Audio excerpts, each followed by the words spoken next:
capítulo de número 24.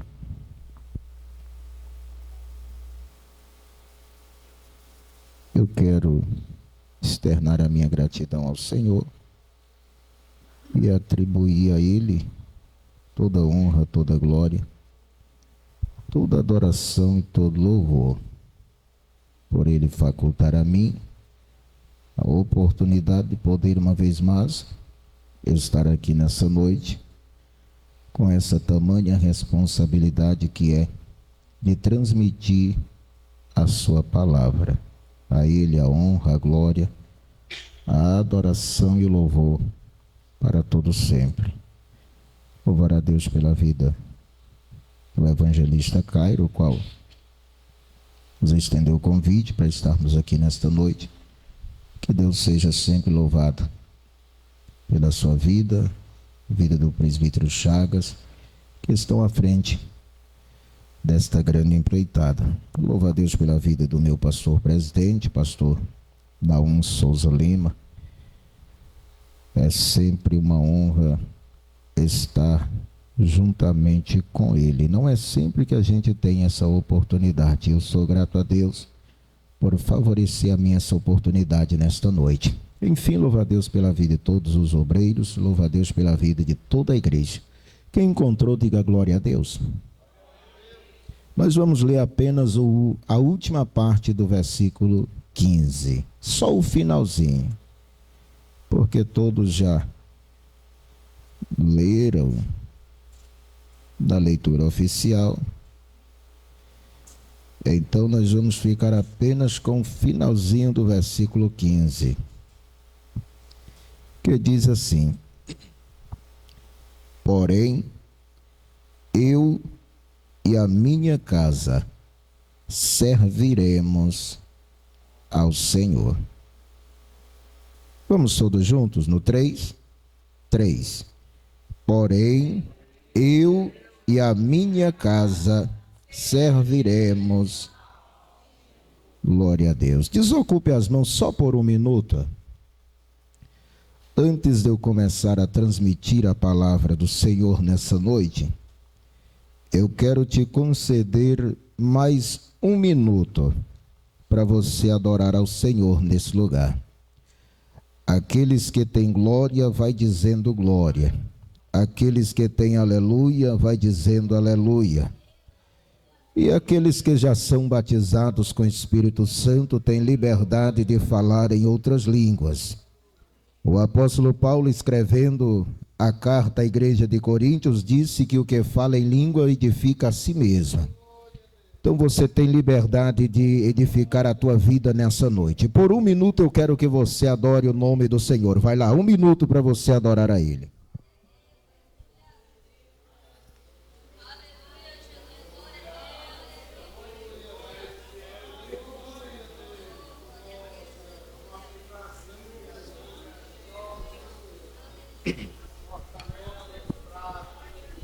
Meu Deus, eu te glorifico porque Tu és Deus, Senhor. Te adoro porque Tu és poderoso. Te glorifico porque Tu és misericordioso, Deus. Te adoro porque Tu és extraordinário.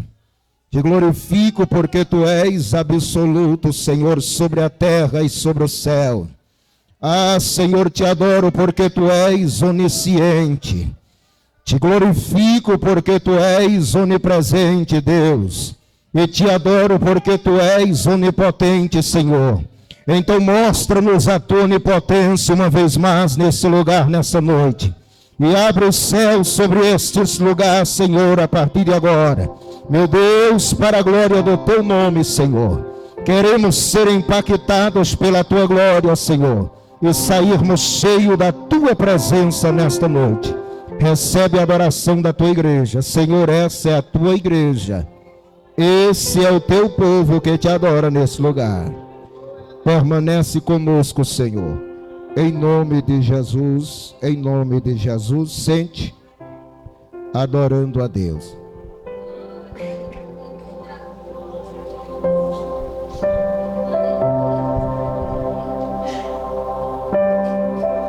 Glória a Deus. Bendito seja o nome do Senhor Jesus. Graças a Deus.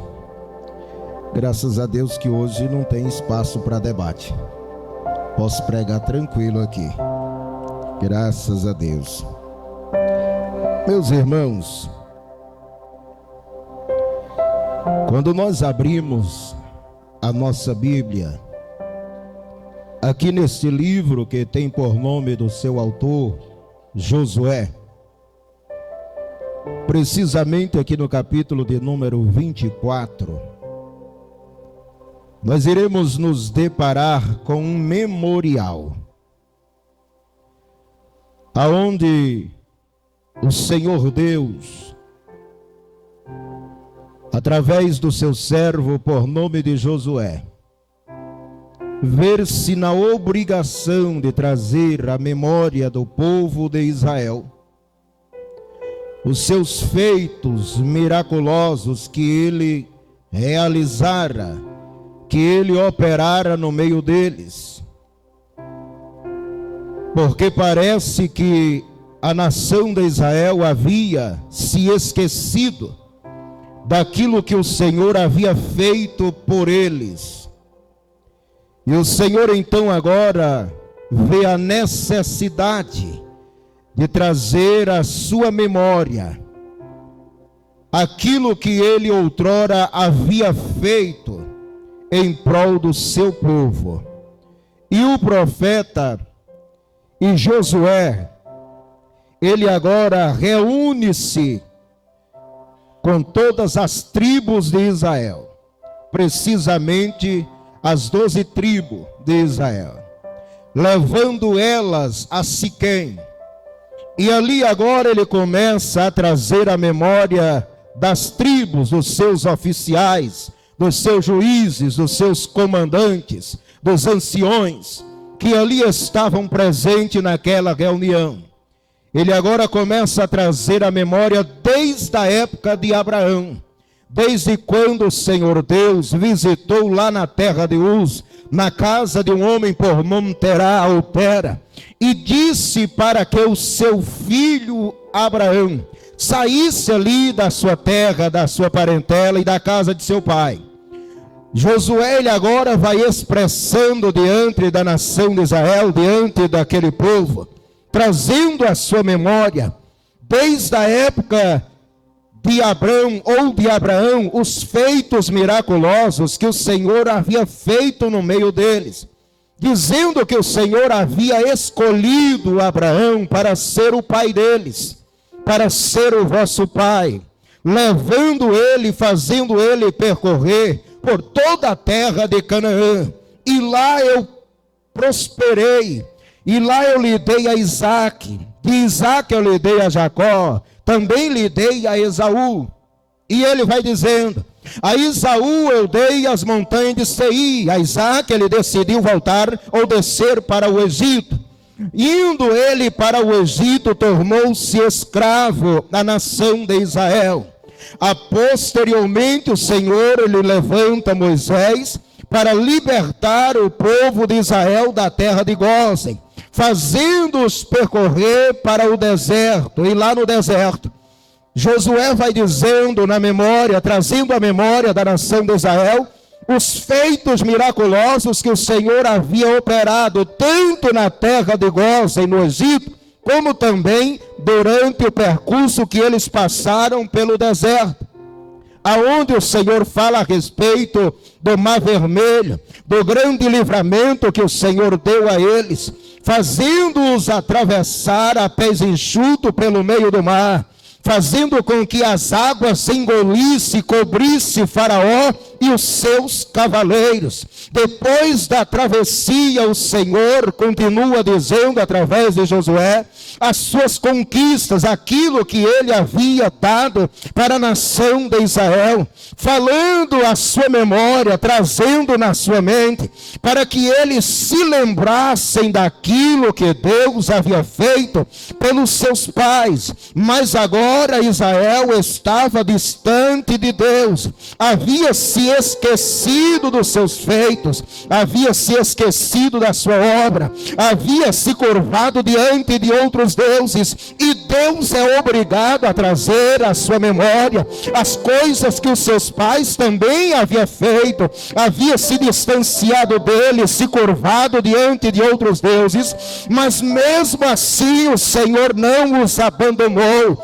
Depois Josué vai dizer para eles, para que eles se lembrassem da primeira cidade, da sua primeira conquista, quando eles atravessaram o rio Jordão, para conquistar a cidade de Jericó, conhecida como a cidade das palmeiras. E interessante é que quando Israel é para conquistar a cidade das palmeiras, Josué e Caleb manda 2 espias, manda 10 espias para espiar a terra, que emanava leite e mel, para espiar a terra prometida ou a terra da promessa, para espiar a outra cidade por nome de Jericó. E interessante é que quando os espias vai lá, eles veem homens grandes, homens gigantes, e eles voltam para Josué para dar a notícia. E interessante é que 10 homens chegaram para eles diante de Moisés e diante de Josué, e disseram para eles, olha, nós não podemos prevalecer contra aquele povo, porque aquele povo, eles são homens gigantes. É bem verdade que a terra é produtiva, os cachos de uva são tão grandes que um homem só não consegue carregar. A terra é de fato como se fala, é uma terra que emana leite e mel, mas nós não podemos subir contra aquele povo, porque certamente eles prevalecerão contra nós. Essa foi a fala de 10 homens que havia ido junto com Josué e Caleb. Mas quando Josué e Caleb também estavam presentes na reunião, a Bíblia vai dizer no livro de Números, capítulo de número 14, que Josué agora faz calar o povo perante Moisés e diz, olha, subamos animosamente contra aquele povo, porque certamente nós prevaleceremos contra ele, porque o Senhor retirou deles o seu pão, retirou-se dele o seu amparo, e certamente o Senhor está conosco, e nós prevaleceremos contra eles. Bendito seja o nome do Senhor. 10 homens se posicionaram para não subir contra aquele povo, mas apenas 2 que tinham certeza da sua promessa e confiava naquele que havia prometido, que ele era fiel para cumprir a promessa que havia feito na vida do seu povo. Bendito seja Deus. Interessante que decidiram atravessar o Jordão para conquistar a cidade das palmeiras. Mas quando eles chegaram do outro lado, eles encontraram ali um grande obstáculo para se ultrapassar. Que obstáculo era esse? Eram as muralhas de Jericó. Muralhas essas que até então nenhum exército havia transportado ou ultrapassado aquelas muralhas. A cidade de Jericó, no mundo antigo, ela era a cidade mais protegida do mundo, por causa das suas muralhas. Eram muralhas intransponíveis até então. Mas quando o Senhor Deus, agora direcionando a Josué, após atravessar o Jordão, o Senhor vai falar algo interessante para Josué, dizer para o povo, disse, olha, vocês irão atravessar o Jordão, e quando atravessar, quando forem para conquistar a cidade de Jericó, vocês vão rodear as muralhas de Jericó durante 7 dias, e cada dia vocês vão dar uma volta em volta da cidade de Jericó, em volta dos seus muros, mas no 7º dia vocês vão dar 7 voltas, e na 7ª volta do 7º dia vocês vão convidar todos os anciões, e agora na 7ª volta do 7º dia vocês vão tocar os tambores, vão tocar as gaitas, vão tocar os chifres, E quando vocês estiverem dando a 7ª volta, vocês vão gritar o mais alto que vocês puderem. E quando vocês gritarem, vocês verão que o Senhor fará no meio de vocês. E a Bíblia diz que quando eles arrodearam as 7 voltas do 7º dia, que eles começaram a tocar os tambores e começaram a gritar, a terra tremeu e as muralhas desabaram, e eles conquistaram a cidade das palmeiras, conhecida como Jericó. Agora, uma coisa que eu me amargo em Deus, é porque tudo que Deus faz tem um porquê. Aqui nós estamos diante de um memorial. Memorial é você trazer à memória aquilo que aconteceu no passado. Deus não faz nada por acaso. Tudo de Deus tem um porquê. Porque Deus, Ele é perfeito naquilo que Ele faz. Por que que Deus disse que era para Israel durante 7 dias darem uma volta e no 7º dia darem 7 voltas? Nós, estudando a numerologia bíblica, nós iremos entender e compreender, chegando a uma conclusão, que o número 7 é o número da perfeição de Deus. Ora, no livro do Gênesis vai falar para mim e para você, que após o Senhor ter criado todas as coisas, Ele descansou e santificou o dia 7, santificando o 7º dia, Ele também santifica o número 7, sendo este número o número da perfeição de Deus. E quando este número da perfeição de Deus, ele entra em cena, algo extraordinário está acontecendo, porque é o número da sua perfeição. Aconteceu algo extraordinário neste dia, porque o número da perfeição do Senhor foi entrado em cena nesse lugar, quando eles deram 7 voltas durante 7 dias, e na 7ª volta, dando a sua última volta, que começaram a gritar e a bater os tambores, o número da perfeição do Senhor entrou em cena, o céu se movimentou, e as muralhas caíram, e eles conquistaram a cidade das palmeiras. Quando nós vemos o número da perfeição de Deus entrando em cena, nós iremos ver também esse número entrando em cena anos e anos depois, mais tarde, quando já existia o profeta Eliseu, estando ele lá na sua cidade. Israel estava cativa, e agora na casa de um moço existia uma menina cativa que era judia, estava presa, prisioneira de guerra, na casa do comandante do exército do rei da Síria, por nome de Naamã. Naamã era um comandante, aonde ele era respeitado por onde passava, mas a Bíblia vai dizer, porém ele era leproso. Um certo dia, criada, aquela que era judia, estava lá como prisioneira de guerra, ouvindo ele conversar com a sua esposa, dizendo para ela, olha, eu sou respeitado por onde passo, mas quando eu tiro esta roupa, só eu sei como é que eu sou. Ela ouvindo aquilo, depois procura a sua senhora e diz, olha, se o meu Senhor, ele for lá na minha terra, ele saberá que lá existe profeta. A sua esposa agora convence ele a ir na terra daquela judia, e Naamã arruma ali os seus companheiros, os seus subordinados, e partem para a terra do profeta. Mas antes que ele chegasse à casa do profeta, o profeta vira para o seu servo por nome de Geazi e disse, olha, vai lá, está vindo um homem, e você vai lá no seu encontro e diga para ele descer até o rio Jordão e mergulhar 7 vezes no rio Jordão.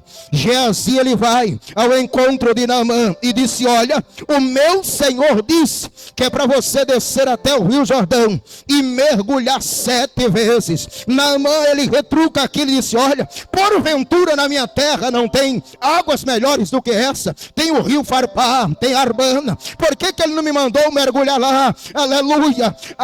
O milagre de Deus não está na qualidade do lugar, está na fé depositada na palavra do homem de Deus. Aleluia. Deixa eu dizer uma coisa para você, o milagre de Deus, ele acontece, não é quando a casa dele está lotada, não é a quantidade que faz o milagre acontecer, mas é a qualidade daqueles que se reúnem para adorar o seu nome. Aleluia. Bendito seja o nome do Senhor. Naamã desce, os seus servos que havia ido com ele o convence a descer, E na verdade a água do Rio Jordão era uma das piores águas que existia. Era água barrenta. O povo tinha ela até como água impura, por causa das coisas, das sujeiras que desciam naquele rio. Mas após ser convencido pelos seus servos, ele decide descer e entrar nas águas do Rio Jordão. O interessante é que ele mergulha a primeira vez e não acontece nada. A segunda, a terceira, a quarta, a quinta, a sexta, e nada também acontece. Mas quando ele mergulha a sétima vez, a Bíblia vai dizer que ele desceu leproso e subiu purificado para a glória do nome do Senhor, porque o número da perfeição de Deus entrou em cena naquele lugar. Não muito distante disso aí, a Bíblia vai dizer uma coisa interessante. A Bíblia fala de uma mulher que morava na terra de Sunem, aonde ela, vendo ele passar com o seu servo, foi falado isso ontem aqui, ela achou por bem fazer um quarto para ele descansar. Após ela observar e perceber que ele era um santo homem de Deus, ela virou para o seu marido e disse: olha, marido, eu vejo que esse homem é um santo homem de Deus, vamos fazer um quarto para ele se agasalhar e descansar da sua jornada. O marido concorda. Após fazer o quarto, vai ao seu encontro quando ele passou e disse: homem de Deus, encosta na minha casa, tem um quarto ali para o senhor descansar. Ele achou por bem, entrou para dentro daquele quarto, e por várias e várias vezes ele fez isso, até que um dia, ele olhando lá dentro do quarto, olhando para Geazi, e disse: Geazi, essa mulher tem sido tão boa para comigo, o que eu posso fazer para abençoar essa mulher? Geazi disse: meu senhor, ela não tem filhos. A Bíblia diz que ele chama aquela mulher e abençoa ela. Pouco tempo depois ela concebe e dá à luz a uma criança. Aquela criança nasce e começa a crescer, até que um certo dia, aproximadamente entre 7 e 9 anos, aquela criança vai para o serviço, para o trabalho com o seu pai. E quando seu pai está trabalhando com os seus funcionários, de repente aquela criança coloca a mão na cabeça e grita: ai, minha cabeça. E a Bíblia vai dizer que ela caiu e morreu. O seu pai imediatamente chamou um dos seus servos e disse: pega o menino e leva para a mãe dele. A história vai dizer que ele levou o menino para a sua mãe. A sua mãe pegou e colocou ele lá em cima no terraço e disse: agora arria uma jumenta para mim. Arriou a jumenta, ela montou em cima e foi aonde estava o homem de Deus. Quando ela vai se aproximando do homem de Deus, o homem de Deus fala para Geazi, vai lá e pergunta se vai tudo bem com esta mulher. Aleluia. A história vai dizer que Eliseu agora vai ao encontro dela, e ela chega nele e diz: porventura eu te pedi algum filho? Agora por que meu filho está morto? Geazi olhando para Eliseu e Eliseu olhando para Geazi. Eliseu agora vai virar para Geazi e vai dizer: olha, tu vai pegar a minha capa, vai pegar o meu bordão e vai até a casa onde está a criança. Olha só, Geazi, tu não vai cumprimentar ninguém pelo caminho. Se alguém te saudar, faça calado e vai embora. Chegando lá, você coloca a minha capa sobre ele e toca nele o meu bordão. Geazi obediente vai. Enquanto isso, Eliseu vai indo mais atrás com a mulher. Geazi se adianta, se apressa, chega lá, fez conforme o homem de Deus havia lhe ordenado, e ele volta. Quando ele volta, Eliseu pergunta para ele dizendo: e aí, o que aconteceu? Ele disse: meu senhor, não aconteceu nada, o menino ainda permanece morto. Bendito seja o nome do Senhor. Sabe por quê? Porque aquilo que Deus tem para fazer comigo, não adianta eu passar para outro fazer. Aquilo que Deus tem para fazer com você, não adianta você passar para outro, porque não vai acontecer. Deus não vai operar, Deus não vai fazer, porque o mistério de Deus é com você, o negócio de Deus é com você. Não adianta passar a responsabilidade, porque é através de você que a coisa vai acontecer. Louvado seja Deus. Tem pessoa que tem essa facilidade. O pastor chega nela e diz assim: mãe, eu quero que você seja ali do circo. Não, passa para a Joana. Se fosse a Joana, o pastor tinha chamado a Joana e não a Zefa. Tem pessoas que têm a facilidade de perder a bênção de Deus sobre a vida dela. Deus está dando a oportunidade de abençoar e ela está: não, passa para fulana, deixa fulano fazer. Ele é melhor do que eu, irmão. Tem uma coisa que eu aprendi com Deus. Deus, ele escolhe errado? Será se Deus, ele já fez alguma escolha errada? Aí você olha para alguém e diz: não, pastor, mas a Zefa é analfabeta, a Zefa não sabe falar. E Deus, será se ele não sabia que Zefa era analfabeta? Por que ele escolheu? Deus, ele não vê como vê o homem. O homem estava vendo Rubens, o homem estava vendo Eliabe, mas Deus estava vendo era Davi, porque Deus, ele vê aquilo que o homem não vê. Louvado seja o nome dele. Aleluia. Não acontece nada. Eliseu então deixa eu ir. Eliseu vai. O interessante é que a Bíblia diz que quando chega na casa daquela mulher, ele vai aonde estava a criança.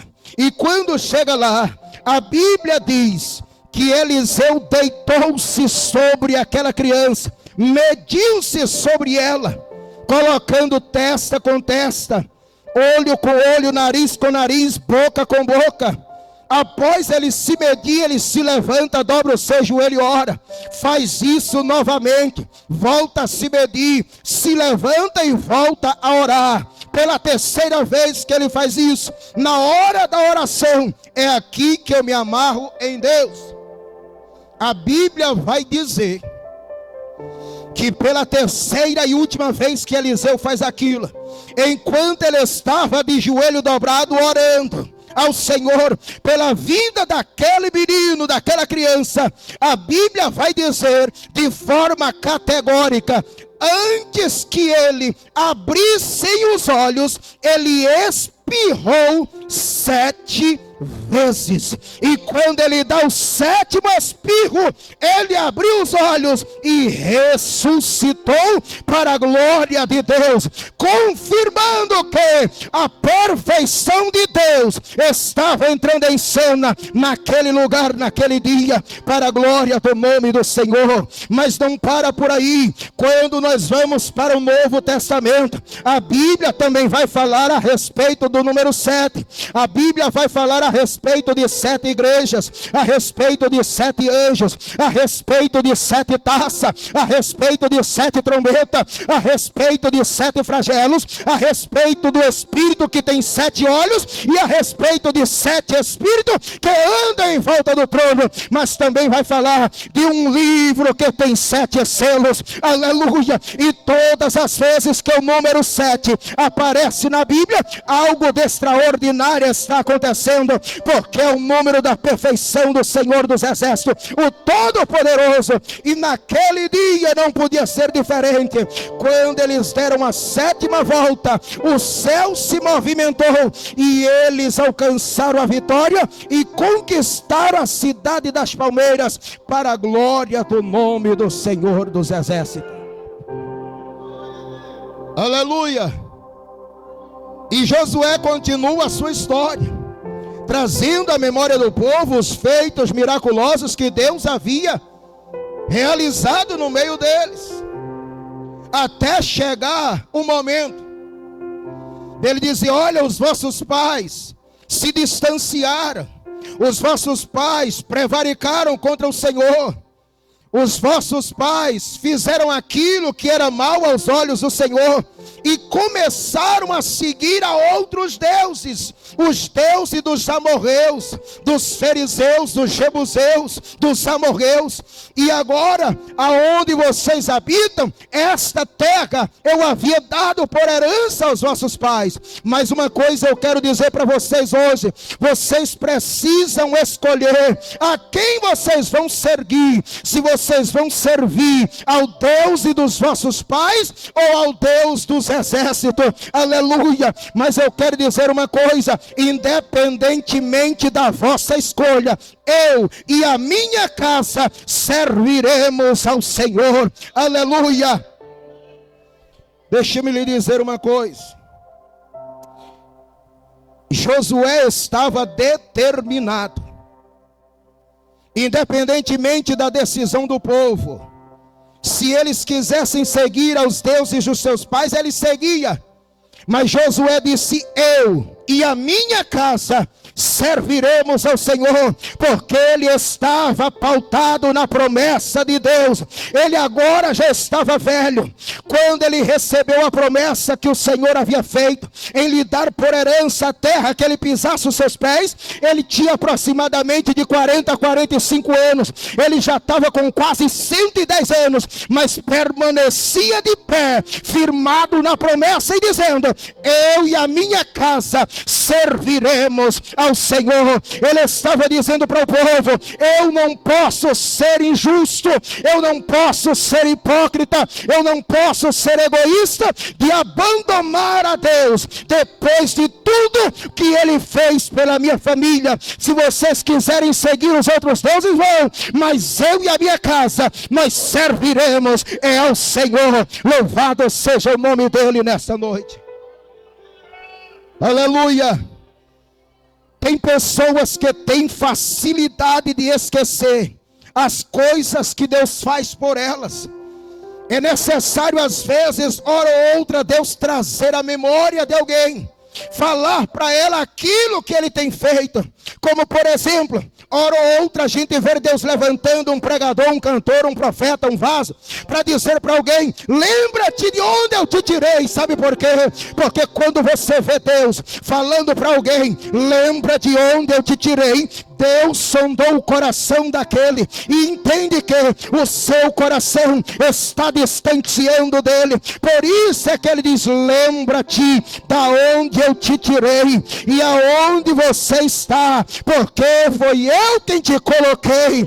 Tem muitas pessoas que têm facilidade de se distanciar do seu verdadeiro propósito.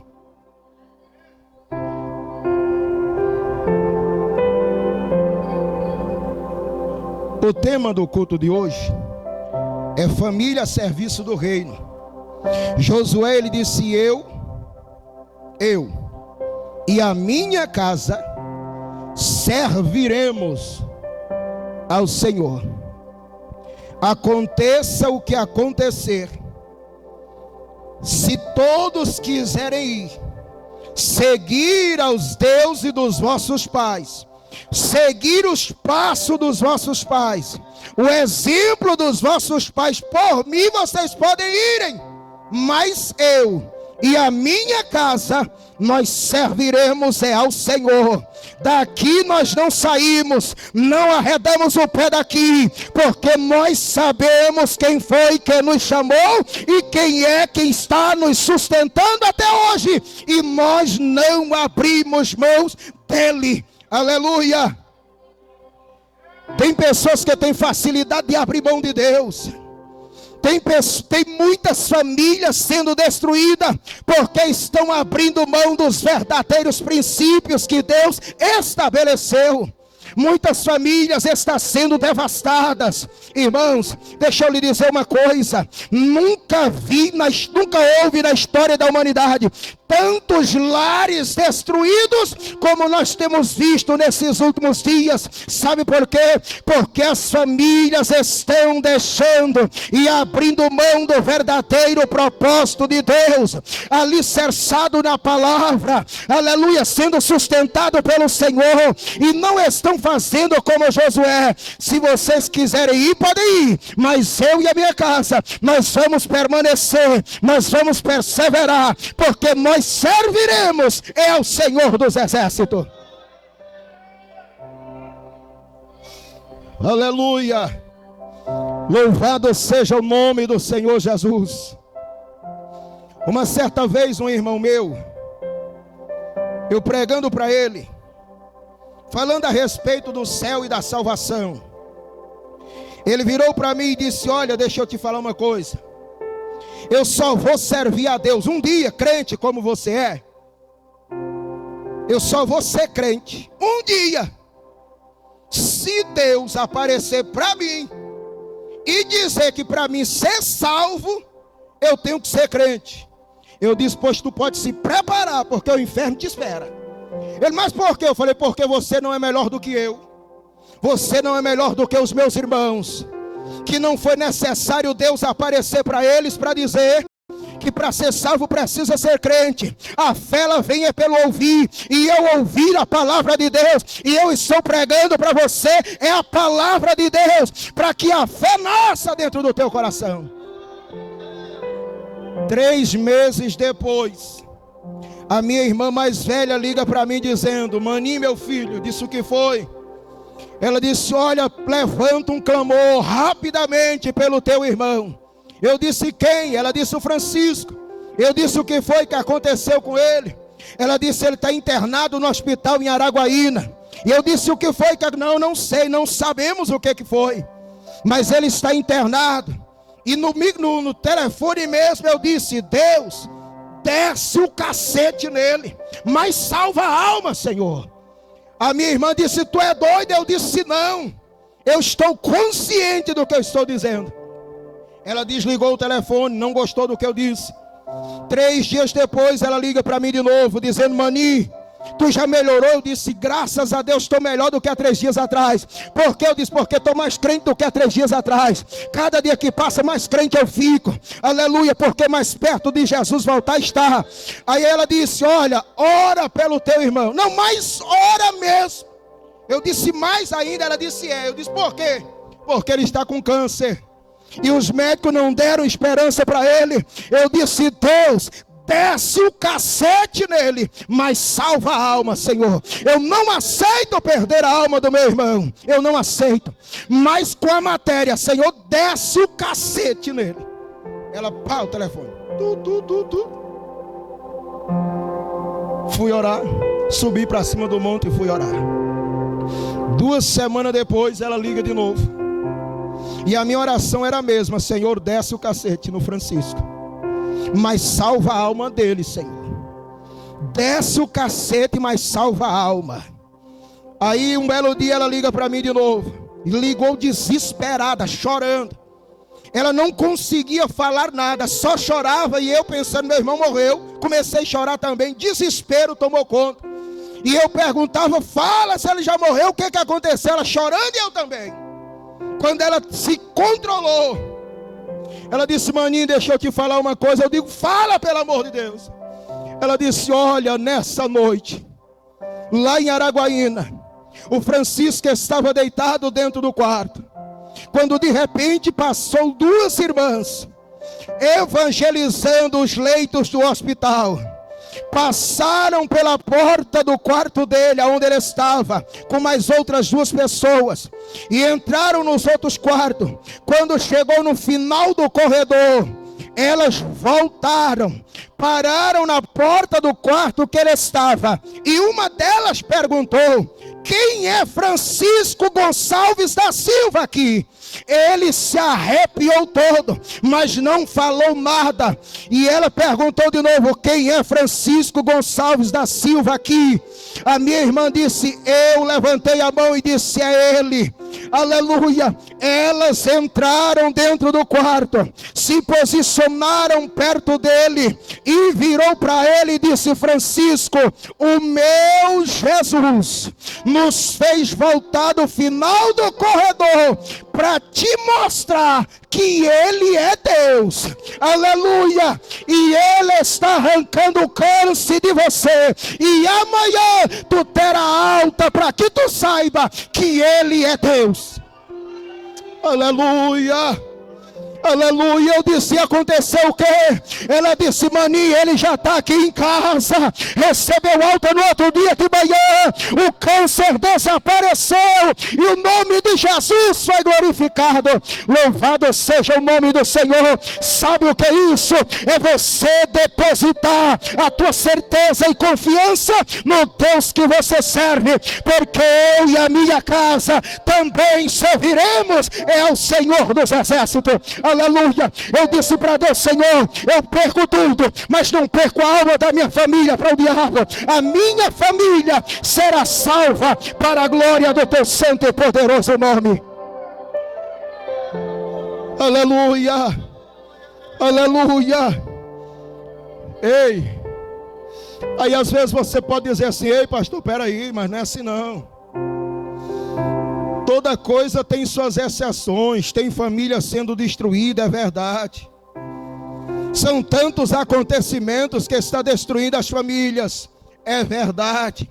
Mas uma família que ela tem o Senhor como seu alicerce, que ela tem o Senhor como a sua base, que ela tem o Senhor como seus princípios, ela se torna uma família inabalável.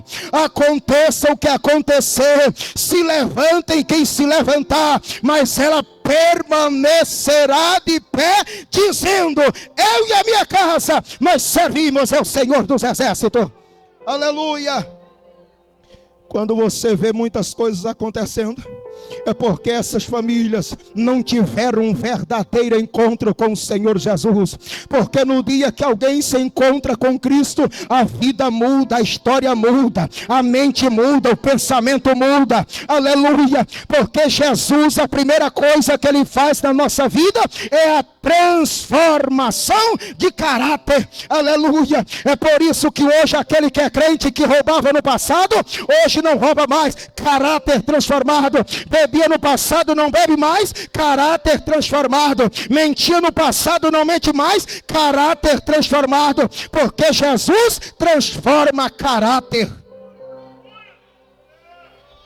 E uma família alicerçada, trabalhando em prol do reino de Deus, aconteça o que acontecer, mas ela conhece o seu propósito e sabe o seu objetivo. Deixa eu te falar uma história. Você se lembra quando Jesus ia indo, levando a cruz para a caveira, para o lugar onde ele seria crucificado? A Bíblia diz no livro de Lucas que os soldados apanharam ali um homem por nome de Simão Cirineu, e obrigou ele a ajudar Jesus a levar a sua cruz. Deixa eu te dizer o porquê que pegaram Simão. Estava prestes a acontecer a festa. E como era a festa da Páscoa, os judeus saíam da onde tivessem para levar um cordeiro para ser sacrificado pela expiação dos seus pecados. E Simão Cirineu era judeu, habitando na cidade de Cirene, distrito de Cirenaico, aproximadamente quase 200 quilômetros de distância. Mas ele era judeu, havia se naturalizado de Cirene. Por causa da terra e do calor que era muito grande, a pele dele ficou escura. Era o único moreno que tinha naquele dia, naquele lugar. E para humilhar Jesus, pegaram ele. Mas tudo que Deus faz tem um porquê, e eles não sabiam. Pegaram Simão e disseram: não, vamos constranger, vamos humilhar esse Jesus, esse rei. Vamos pegar um negro aqui e ajudar ele a carregar a cruz dele. Era pra gente, da minha conta, ter dado 3 glória a Deus seguido aqui, ó. Porque foi o único negro na história que teve o privilégio de ajudar Jesus a carregar a cruz. Com tantos brancos que tinha lá, ele foi o único escolhido. Ei, moreno, era para tu ter dado 3 glória a Deus aqui só de alegria. Porque com tanta gente branca que tinha lá, foi escolhido um negro para ajudar Jesus a carregar a cruz. Aleluia! Pensa numa cor que Jesus gosta, é de gente morena. Ai, como eu amo a minha pele. Ei, ele havia levado, ó, quase 200 quilômetros de distância. Preparou, chegou na esposa dele e disse: minha filha, eu preciso levar o cordeiro para ser sacrificado. Ele tinha 2 filhos, um chamava Rufo e o outro chamava Alexandre. Ainda era pequeno, um garoto. Começaram a dizer para ele: papai, leva nós, papai, leva nós. Não, vocês ficam com a mãe de vocês, eu vou lá, a viagem é longe, é cansativo. E lá eu ofereço o sacrifício e volto para cá. Todo mundo aqui é perdoado. Não, papai. Viram que não tinha jeito, foram na mamãe. Menino sabe conquistar. Se não consegue com o pai, vai no lugar mais fraco, na mãe. Chega lá na mãe e o negócio acontece. E a mãe sabe conquistar o marido. Pronto.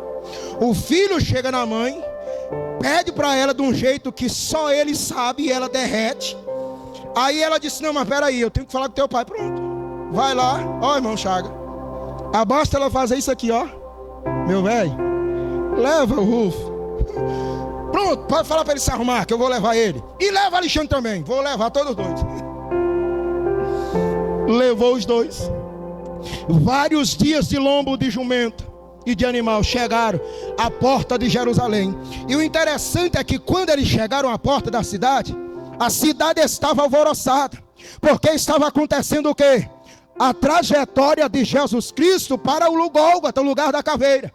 Ele viu a cidade alvoroçada e disse: olha, vocês fiquem aqui, e o papai vai ver o que está acontecendo. Eu nunca vi Jerusalém tão alvoroçado desse jeito. Fique aqui. Será se é guerra? Alguma coisa, fique aqui esperando. E ele vai. É por isso que Lucas vai registrar dizendo: e constrangeram um certo Simão Cirineu, vindo da onde? Do campo.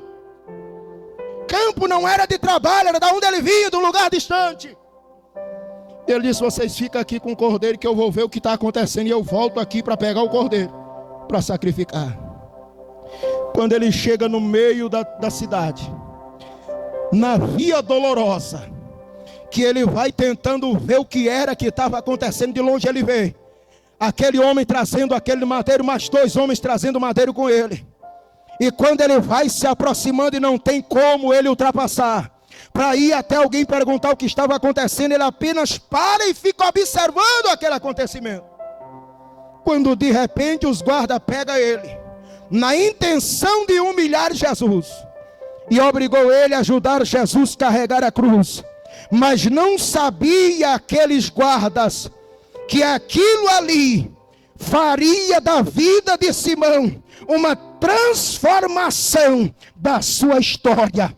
Porque aquele encontro que Simão teve naquele dia com Jesus, ainda vivo, transformou tanto a sua vida, como transformou a vida dos seus filhos. É tanto que no livro de Romanos, no último capítulo do livro de Romanos, capítulo 16, versículo 13, Paulo vai dizer assim: saudai a Rufo, eleito no Senhor, e a sua mãe e minha. Sabe quem era? Era o filho daquele Simão Cirineu, que havia tido um verdadeiro encontro com Cristo, e a sua vida transformou. Aleluia. Porque quem se encontra com Jesus, a vida dele não permanecerá a mesma. Aleluia. O que está precisando é as famílias ter um verdadeiro encontro com Cristo, colocar Jesus como centro da sua família, para que a vida deles seja transformada e a família permaneça intacta, inabalável. Aleluia, aleluia. Ei, olha só o tanto que isso é lindo. Paulo tem uma visão de noite lá em Troade. O Espírito de Deus tem um porquê.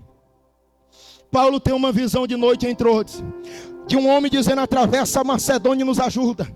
Paulo agora acorda de repente ali e diz: ei Silas, Silas, acorda. Eu tive uma visão que eu vi um homem lá de Macedônia dizendo: atravessa a Macedônia e nos ajuda. Vamos embora, vamos. Saíram dali ainda de noite.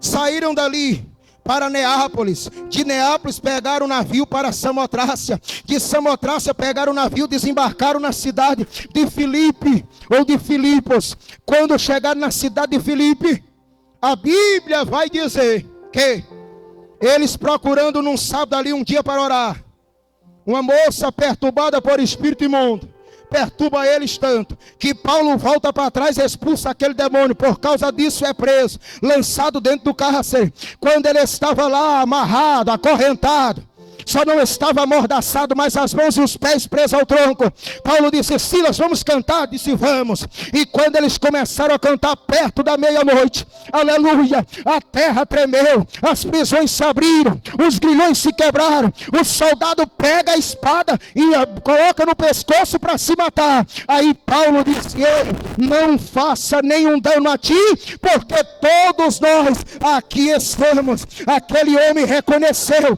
que aquilo ali não era algo natural, era algo sobrenatural. E ele se curva diante de Paulo e Silas e pergunta para ele dizendo: o que devo eu fazer para ser salvo? Olha aqui o que Josué disse: eu e a minha casa serviremos ao Senhor. Paulo ratifica isso dizendo: crê no Senhor Jesus e será salvo tu e a tua casa. Louvado seja o nome do Senhor dos Exércitos.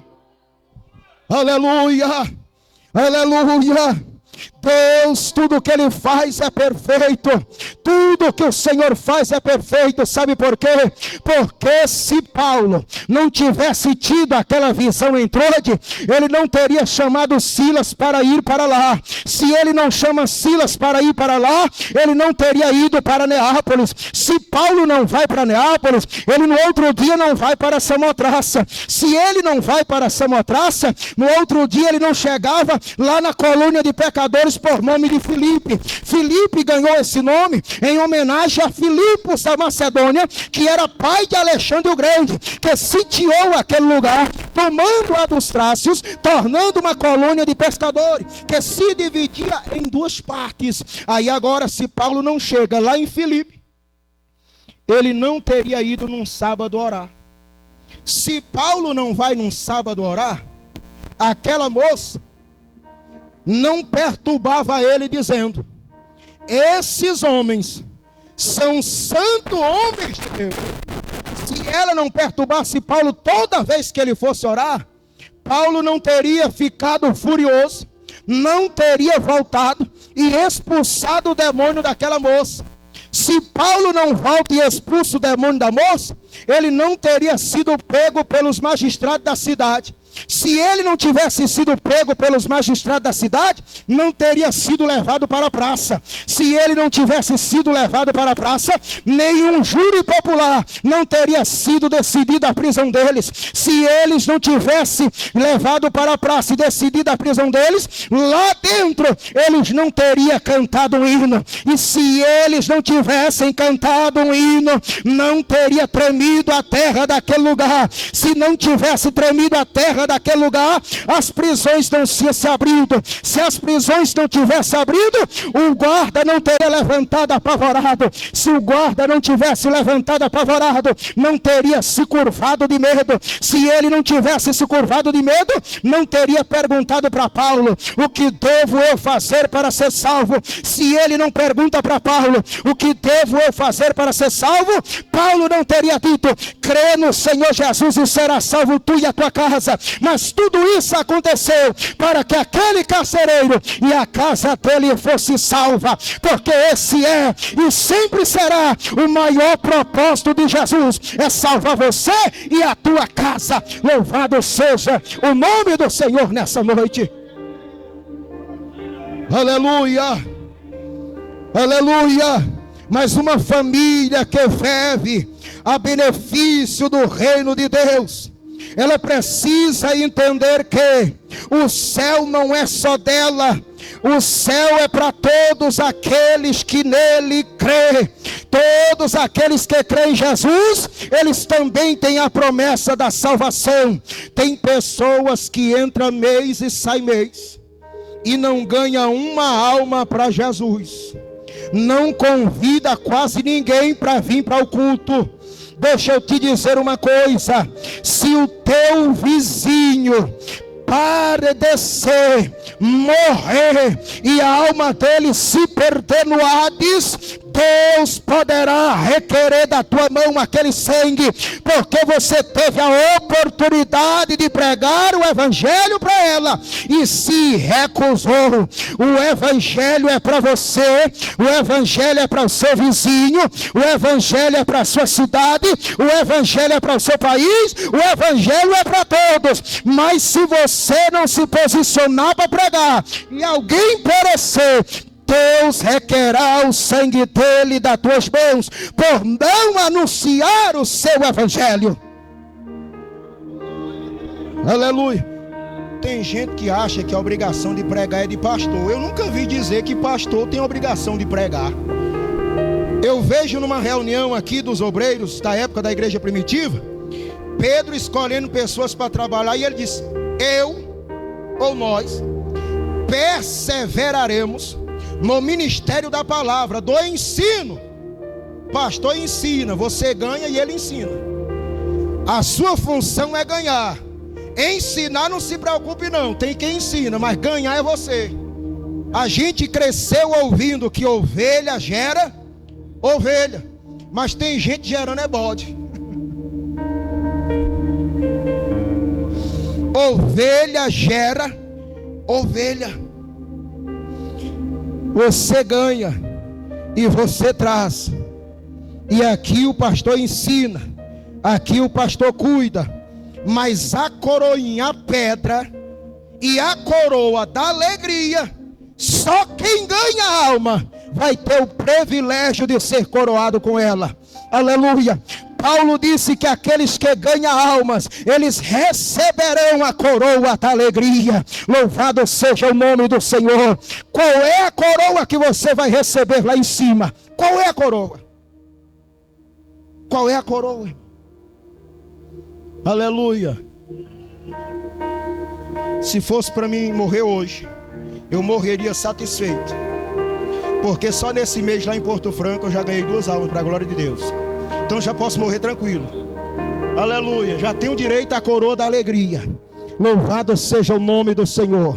E lá onde eu estava ministrando a palavra do Senhor, lá em Palmas, foi 77 almas para a glória do reino de Deus. 77 pessoas se converteram ao Senhor Jesus Cristo, e o céu festejou, e a igreja também naquele lugar, pela quantidade de almas que se converteram ao Evangelho de Jesus. Você, como uma família alicerçada na palavra, precisa trabalhar em benefício do reino de Deus, ganhando almas para seu reino. E pode deixar que Deus não é injusto para se esquecer daquilo que você faz para Ele aqui na terra. A recompensa virá. E mais que isso, perguntaram para Jesus, dizendo: Senhor, nós deixamos tudo.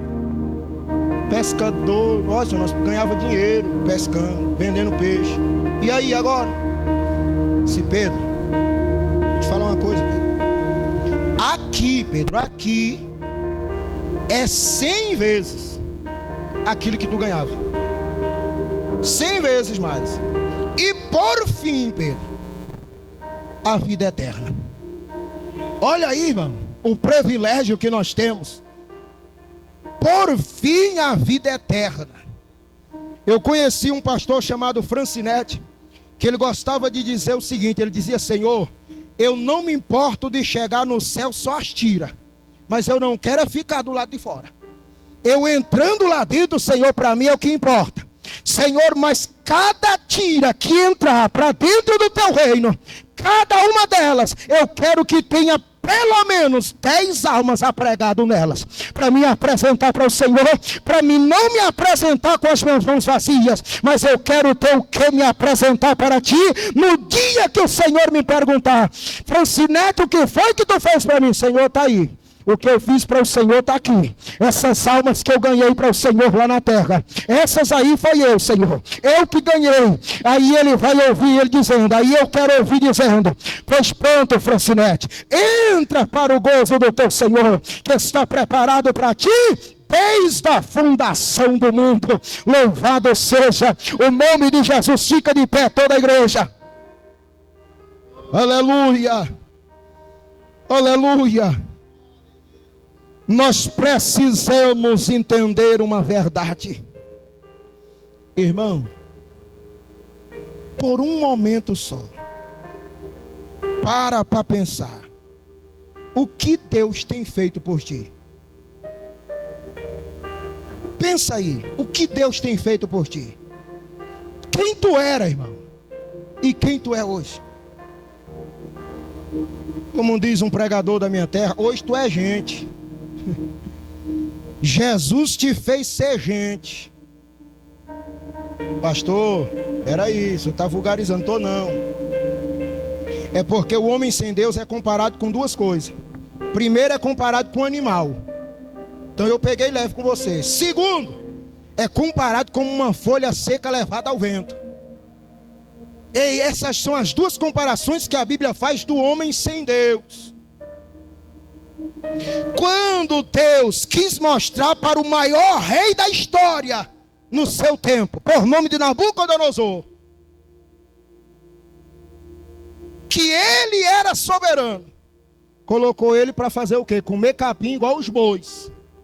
Os bois de quem? Dele mesmo. Até o dia que retornou nele a sua consciência. E ele reconheceu que só o Senhor é Deus, no céu e na terra. Aí Deus o restituiu novamente. Porque o homem sem Deus é comparado como um animal. Então hoje você é gente, comparado ao que você era. E quem te fez ser o que você é hoje, foi Deus. Pensa aí o que tu era, irmão, no passado. O que tu já foi. E hoje você é essa pessoa que você é. Linda, maravilhosa. Porque até beleza Deus dá pra gente. Graças a Deus por isso. Porque senão eu estava enrolado. Mas até isso Deus dá. E hoje você está aí, lindo, linda, maravilhosa. A serviço de quem? Do reino. Privilégio, oportunidade. Porque Deus, ele tinha quem fizesse isso aí, ele tinha. Tinha não, tem até hoje.